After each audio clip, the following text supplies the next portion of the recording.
Paano po ma-delete ang Facebook account? So, tanong yan ni Lods Michael dito sa isang tutorial natin.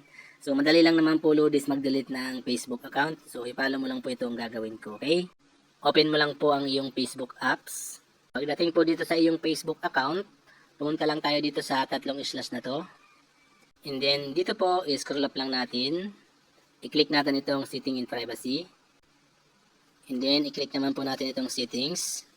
So, dito po sa ating mga settings, hanapin po natin itong Meta Account Center. I-click nyo lang po ang See More in Account Center.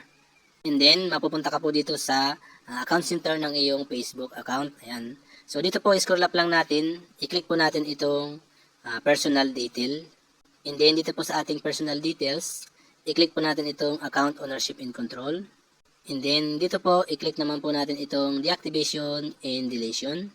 So, dito po, lalabas po dito yung mga account na nakakonect po sa ating mga Facebook account. Kung mayroon po kayong Facebook group, and then kung mayroon po kayong additional profile na nakalink po or naka-attach po dyan, naka-connect po dyan sa inyong Facebook account, Facebook profile. Kahit po Facebook page mga lodis, kung mayroon po yung Facebook page ang inyong mga Facebook account na gusto nyo pong i-delete, lalabas po yan mga lodis. Ngayon, pag dinelete mo po yung Facebook profile mo, lahat po yun lodis ma-delete. Okay, kaya make sure lang po na hindi na po talaga importante sa inyo at hindi nyo na po ginagamit ang inyong Facebook account na yan. Kasi pag once po na permanently delete nyo ang isang Facebook account, hindi nyo na po yan lodis maibabalik pa. So, hindi na po yan mababalik pa mga lodis.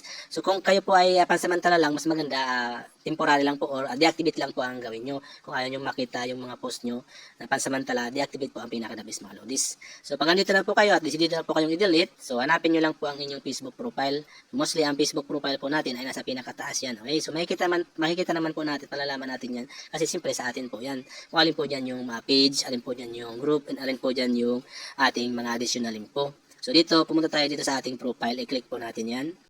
And then, lalabas po dito ang deactivate account at ang delete account. So, ang pipiliin po natin dito, itong delete account. Ayan, i-click natin itong bilog na to. And then, dito po, i-click naman natin itong continue button. I-click na po natin itong continue button. And then, dito po, bago po natin i-delete yan, tatanungin tayo ni Facebook kung ano po ang dahilan ng ating pag-delete ng ating account. So, kayo na po dyan, bahala kung anong decision nyo dyan. So, halimbawa po, na-hack, ayan. So, i-click nyo po yan, ayan. And then, i-click nyo po itong continue button. And then, account security ng Facebook, ayan, protecting account po. Kung nag-worry ka po sa security ng iyong account, i-click mo po itong learn more, ayan po. Kung okay naman po, continue na po. And then, lalabas po ito. So, dito po, may mga, pwede po kayo ditong pagpilihan ng mga option na pwede pang gawin nyo kung hindi pa po kayo decidido i-delete.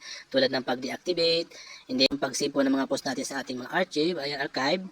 And then, pag-download po ng mga information sa ating mga account, pwede nyo po gawin yan. Pwede rin po natin i-transfer yung mga information natin dito sa Facebook na to sa another account po mga loads. Ayan. Pwede nyo po yan i-click yan.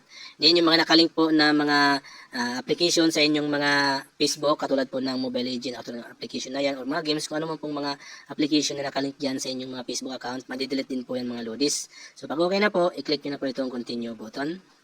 And then, dito po, ilalagay nyo na po ang inyong Facebook password. Permanently delete na po ang inyong mga Facebook account.